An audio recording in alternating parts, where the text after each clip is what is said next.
नमस्कार, CSK news में आप सभी दोस्तों का एक बार फिर से बहुत बहुत स्वागत है। दोस्तों, आज दिन भर की जो फटाफट ब्रेकिंग न्यूज़ निकल के आ रही है एक एक करके जाने के दरअसल दोस्तों आपको बता दें कि बड़ी खबर निकल के आ रही है, जहां पर चीन से बातचीत के बीच सतर्क हुआ भारत। थल सेना अध्यक्ष लद्दाख तो वायुसेना प्रमुख एयरबेस के दौरे पर पहुंचे। वहीं चीन सीमा विवाद के बीच सेना कमांडरों की बातचीत बेनतीजा रहा है। जी हाँ, प्योंगयांग में भारत की स्थिति मजबूत तो है, लेकिन इस बीच चीन से बातचीत पूरी तरीके से विफल रही है।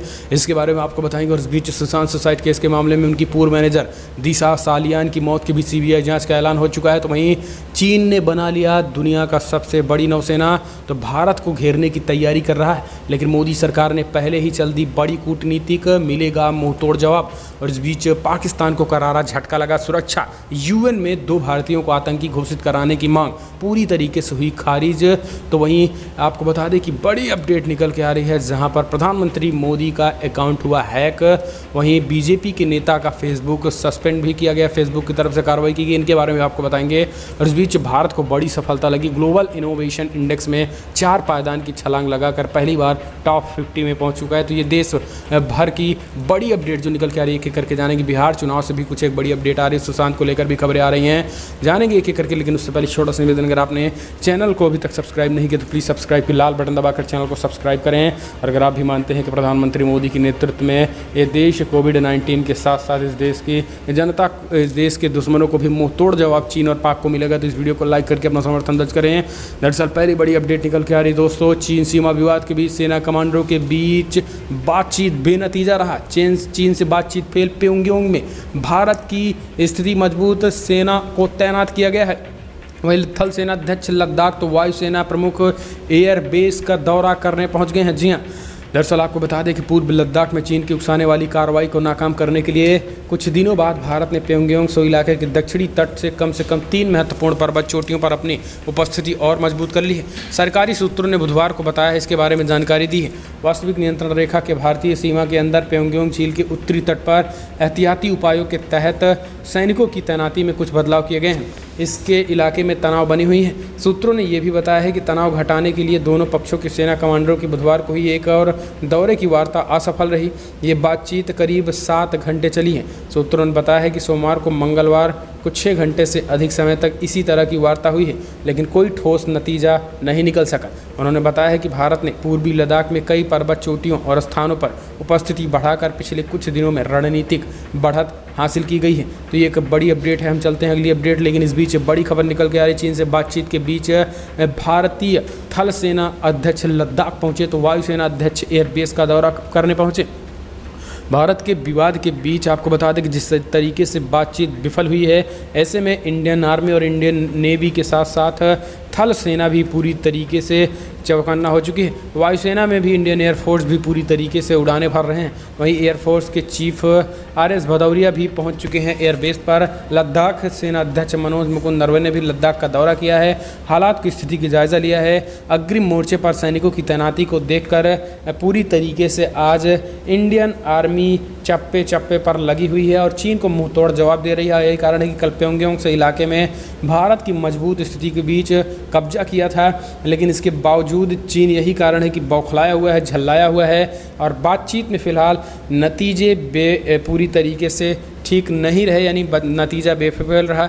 और विफल होने के बाद अब पूरी तरीके से इंडियन आर्मी को और चौकसी करने के लिए थल सेना अध्यक्ष पहुंच चुके हैं। ऐसे में मामला और टकराहट बढ़ने की उम्मीद दिखाई दे रही है। हम चलते हैं अगली अपडेट लेते हैं। आपको बता दें कि चीन ने बना ली दुनिया की सबसे बड़ी नौसेना, भारत को घेरने की पूरी तैयारी कर रहा चीन। पीएम मोदी ने भी चल दिया बड़ा मास्टर स्ट्रोक।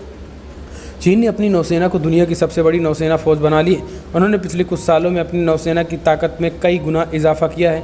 इसके साथ ही वो भारत को घेरने की पूरी तैयारी कर रहा है। चीन चाहता है कि वो पाकिस्तान, श्रीलंका और म्यांमार में अपने सैनिक अड्डे बनाए। सिर्फ इतना ही नहीं, वो इंडो पैसिफिक रीजन में भी अपनी नौसैनिक अड्डे बनाना चाहता है। भारत को इस बात का ख्याल रखना चाहिए कि हिंद महासागर में अपनी नौसैनिक ताकत में तेज़ी से इजाफा कर रहा है।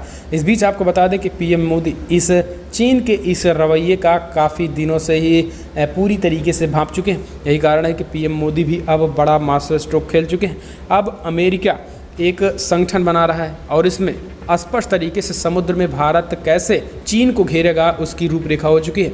अमेरिका ने कहा है कि संगठन में केवल 4 देश रहेंगे जो कि चीन के पड़ोसी और ताकतवर देश हैं, जैसा चीन की, क्योंकि चीन का मुकाबला कर सके, क्योंकि चीन सभी पड़ोसी देशों पर अपना रौब झाड़ना चाहता है, इसलिए चीन का मुकाबला सब लोग मिलकर करेंगे। अगर चीन जापान पर अटैक करेगा तो भारत, ऑस्ट्रेलिया और अमेरिका जापान की मदद करेंगे, जबकि अगर चीन भारत पर अटैक करता है लद्दाख क्षेत्र में तो जापान, ऑस्ट्रेलिया और अमेरिका भारत की मदद करेगा। समुद्र में अगर चीन अमेरिका को आंख दिखाता है तो इंडियन नेवी, जापान की नेवी और ऑस्ट्रेलिया की नेवी चीन को मुंहतोड़ जवाब देने के लिए एक्टिव होंगी। यही कारण है कि भारत ने चाल चलते हुए इस चारों ग्रुप में अमेरिका के कहने पर शामिल होने वाला है और आने वाले समय में इंडियन नेवी भी चीन के तट तक जा पहुंचेंगी। ऐसे में चीन की भी मुसीबतें बढ़ चुकी हैं। हम चलते हैं अगली अपडेट लेते हैं। आपको बता दें कि सुशांत सुसाइड केस के मामले में उनकी पूर्व मैनेजर दिशा सालियान की मौत की भी सीबीआई जांच का हो गया ऐलान। दरअसल आपको बता दें कि सुशांत सुसाइड केस के मामले में जिस तरीके से पल पल की अपडेट बढ़ रही है, ऐसे में अब एक नया मामला जुड़ गया है। दरअसल सुशांत की पूर्व मैनेजर दिशा सालियान की भी सीबीआई जांच का ऐलान कर दिया गया। सीबीआई ने जांच शुरू कर दी है। दिशा की मौत 8 जून को हुई थी और सीबीआई का मानना है कि कुछ नई अपडेट दिशा सालियान की मौत से जुड़ी हुई मिल सकती है और इसके तार सुशांत के सुसाइड केस से हो सकते हैं। इसलिए अपने सुविधा अनुसार ये बड़ा अपडेट निकल के आया है कि उनकी मौत की भी सीबीआई जांच होगी। हम चलते हैं अगली अपडेट। पाकिस्तान को लगा बड़ा झटका। यूएन में 2 भारतीयों को आतंकी घोषित कराने की मांग पूरी तरीके से खारिज। संयुक्त राष्ट्र सुरक्षा परिषद में बुधवार को एक बार फिर से पाकिस्तान को भारत के आगे मुंह की खानी पड़ी। दरअसल संयुक्त राष्ट्र सुरक्षा परिषद ने बुधवार को 1267 अलकायदा प्रतिबंध समिति के तहत 2 भारतीय नागरिकों को आतंकवादी के रूप में नामित करने के इस्लामाबाद के प्रयासों को खारिज कर दिया। दरअसल पाकिस्तान की कोशिश खुद की तरह भारत को भी दादागिरी करने की थी, लेकिन भारतीय नागरिकों को आतंकी साबित करने की वो कोई सबूत पेश नहीं कर पाया। पाकिस्तान के इन कदम को जैसे मोहम्मद के संस्थापक मसूद अजहर को 1267 समिति द्वारा वैश्विक आतंकवादी के रूप में सूचीबद्ध करने में भारत की सफलता के जवाब के तौर पर देखा जा रहा था, लेकिन पाकिस्तान फिलहाल ऐसा नहीं कर पाया और बड़ा मुंहतोड़ जवाब पाकिस्तान को लगा है। हम चलते हैं अगली अपडेट लेते हैं। आपको बता दें बिग ब्रेकिंग न्यूज़ निकल के आ रही है। आज तक पर भड़के अर्नब गोस्वामी बोले रिया को बचाने के लिए सुशांत को नशेड़ी बताया जा रहा है, पूर्णतः तक वालों का करो बहिष्कार। Bollywood actor Sushant Singh suicide case के मामले में सीबीआई जांच चल रही है। इस केस को लेकर हर दिन नए बातें निकल के आ रही हैं। दावा सामने आ रहा है कि मीडिया पर भी भड़क गए।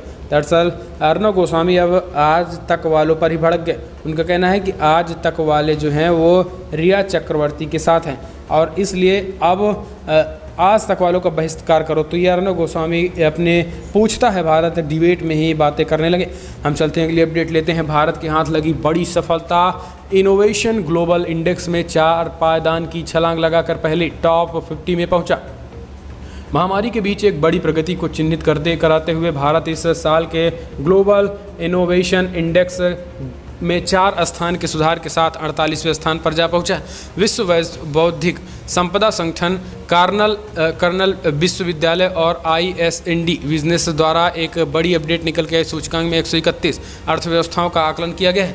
अमेरिका, ब्रिटेन और नीदरलैंड में भारत की कहीं ना कहीं अंडर 50 में आ चुका है। ये एक अच्छी बात है। हम चलते हैं अगली अपडेट लेते हैं। आपको बता दें बिग ब्रेकिंग फेसबुक का बड़ा ऐलान। दरअसल भारतीय जनता पार्टी के नेता टी राजा के अकाउंट को ही फेसबुक ने प्रतिबंधित कर दिया है। इंस्टाग्राम पर भी बैन लगा दिया है। जी हाँ, आपको बता दें कि भारत की विपक्षी पार्टियों द्वारा फेसबुक पर हेट स्पीच को बढ़ावा देने का आरोप लगाया जा रहा है। इस बीच गुरुवार को फेसबुक ने भाजपा नेता टी राजा को हिंसा और नफरत फैलाने के आरोप में उनके फेसबुक प्लेटफॉर्म और इंस्टाग्राम को सस्पेंड कर दिया है। दरअसल अब इनकी शुरुआत वॉल स्ट्रीट जर्नल की एक खबर से हुई, जहां कहा गया है कि फेसबुक भाजपा की नीतियों का समर्थन कर रही है और उनकी पार्टी के ही नेता टी राजा भड़काऊ बयानों को प्लेटफॉर्म पर यूज कर रहा है, जो कि हटा नहीं रहा है, जिसके बाद से ये कार्रवाई की गई है। हालांकि दोस्तों आपको बता दें कि यहाँ पर फेसबुक पर भी बड़ा एलिगेशन लगा है कि फेसबुक पूरी तरीके से फेसबुक में कार्यरत सभी के सभी लोग बीजेपी विरोधी भी बताए जा रहे हैं। ऐसा हम नहीं बल्कि बीजेपी ने फेसबुक पर एलिगेशन लगाया है और फेसबुक के कई कर्मचारी तो पीएम मोदी का विरोध करते हैं खुला और इसलिए फेसबुक किसी भी तरीके से बीजेपी को लेकर ऐसी कार्रवाई करना कोई अचंभित बात नहीं है, जबकि विपक्ष बिना मतलब के तुल दे रहा। हम चलते हैं अगली अपडेट लेते हैं। बिहार असेंबली चुनाव में महागठबंधन में तय हो गया सीटों का बंटवारा। जी हाँ, दरअसल आपको बता दें कि बिहार में होने वाले विधानसभा चुनाव को लेकर सभी दलों में सीट शेयरिंग की कवायद लगातार जारी है। इस कड़ी में महागठबंधन के सबसे बड़े घटक दल आरजेडी ने सीटों के बंटवारों को लेकर कुछ फाइनल होने की बात कही है। राजद के वरिष्ठ नेता भाई वीरेंद्र ने बताया है कि महागठबंधन में सीट शेयरिंग को लेकर सब कुछ तय हो चुका है। सूत्रों से मिल रही जानकारी के मुताबिक आरजेडी 135 से 140, कांग्रेस 45 से 50, रालोसपा 23 से 25 और सीपीआई माले 12 से 15, मुकेश सहनी व वीवीआईपी को 8 से 10, सीपीआई 3 से 5 और सीपीआई-एम को 2 से 3 सीटें मिल सकती हैं। हालांकि ये आंकड़ा मात्र चर्चा और कयास पर भी आधारित है। तो ये बड़ी अपडेट निकल के आ रही है दोस्तों। हम चलते हैं, अगली अपडेट लेते हैं। आपको बता दें विकास सिंह बोले मुंबई पुलिस ने मराठी में बयान दर्ज किया और साइन करवा लिए। सुशांत के परिवार को मराठी नहीं आती थी, इसलिए ये धोखा किया गया है सुशांत के पिता से। जी हाँ, दरअसल प्रेस कॉन्फ्रेंस में सुशांत के पिता के वकील विकास सिंह ने आगे कहा है कि आज जिस तरीके से दरअसल एक वायरल महाराष्ट्र पुलिस का एक बयान आया है, जिसमें उन्होंने कहा है कि सुशांत के पिता मानते थे कि सुशांत जो है वो डिप्रेशन में था और उन्होंने जो किया है उस पर हम किसी थर्ड पर्सन पर आरोप नहीं लगाते हैं। ये 16 जून का स्टेटमेंट मुंबई पुलिस दिखा रही थी, जिसके बाद सुशांत के पिता के वकील विकास सिंह ने दावा किया कि फिलहाल जो ये स्टेटमेंट दिखाया जा रहा है ये केवल और केवल बहकाने वाला है। मराठी में सब कुछ लिखा गया था, मुंबई पुलिस मराठी में लिखी थी सारी बातों को और उस पर केवल साइन करवा दिया है और इसके बाद कोई स्टेटमेंट इनको नहीं पता था कि आखिर इस चीज़ में क्या लिखा गया है। और यही कारण है कि अब विकास का कहना है कि फ़िलहाल सुशांत के पिता के साथ मुंबई पुलिस ने धोखा किया है। हम चलते हैं, अगली अपडेट लेते हैं। बिग ब्रेकिंग न्यूज़ निकल के आ रही है। मुख्तार अंसारी गैंग के सदस्य सुरेश सिंह पर पुलिस की बड़ी कार्रवाई, बस, लग्जरी कार समेत करोड़ों के वाहन किए गए जब्त। जी हाँ, दरअसल मऊ जिले में मुख्तार अंसारी गैंग के सदस्यों पर जनपद पुलिस जिलाधिकारी के निर्देश पर 14(1) गैंगस्टर एक्ट के तहत लगातार कार्रवाई कर रही है। बृहस्पतिवार को मुख्तार अंसारी गिरोह के सदस्य सुरेश सिंह की 3 बसें, 3 लग्जरी कार और 3 बाइक को जब्त कर लिया गया। इन सब की अनुमानित कीमत 1 करोड़ 5 लाख है। वहीं 2 दिन पहले भी 4 बसों को जब्त किया गया था, जिसकी कीमत 86 लाख रुपए है। अब तक की कार्रवाई को मिलाकर 1 करोड़ 91 लाख रुपए की वाहन को जब्त किया गया है।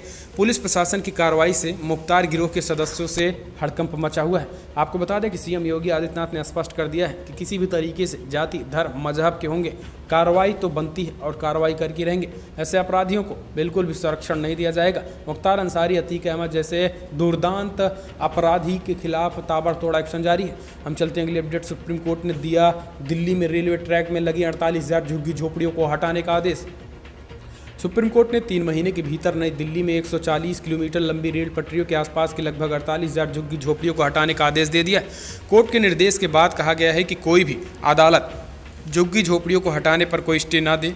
सुप्रीम कोर्ट ने आदेश में कहा है कि रेलवे लाइन के आसपास अतिक्रमण के संबंध में यदि कोई अदालत आंतरिक आदेश जारी करती है तो प्रभावी नहीं होगा। सुप्रीम कोर्ट ने ये आदेश MC मेहता मामले में पारित किया गया है, जिसमें सुप्रीम कोर्ट 1985 के बाद से दिल्ली और उसके आसपास प्रदूषण से संबंधित मुद्दों पर समय समय पर आदेश जारी करती रही।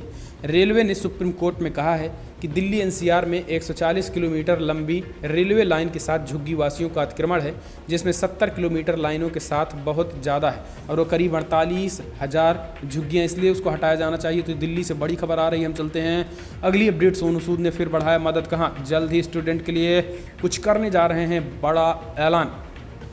बॉलीवुड अभिनेता कोरोना काल में मसीहा बनकर उभरे हैं। इस दौर में उन्होंने मजदूरों से लेकर अलग अलग लोगों को जिस तरीके से मदद की है वो सभी के लिए मिसाल है। हाल ही में उन्होंने स्टूडेंट के लिए भी मदद का हाथ बढ़ाया है। बॉलीवुड अभिनेता हरियाणा के मोरनी गांव के सरकारी स्कूल के छात्र छात्राओं के पास स्मार्टफोन नहीं होने की वजह से ऑनलाइन पढ़ाई नहीं कर पा रहे। छात्र छात्राओं की इस समस्या को जानते ही एक्टर ने उनके स्मार्टफोन भेज दिए।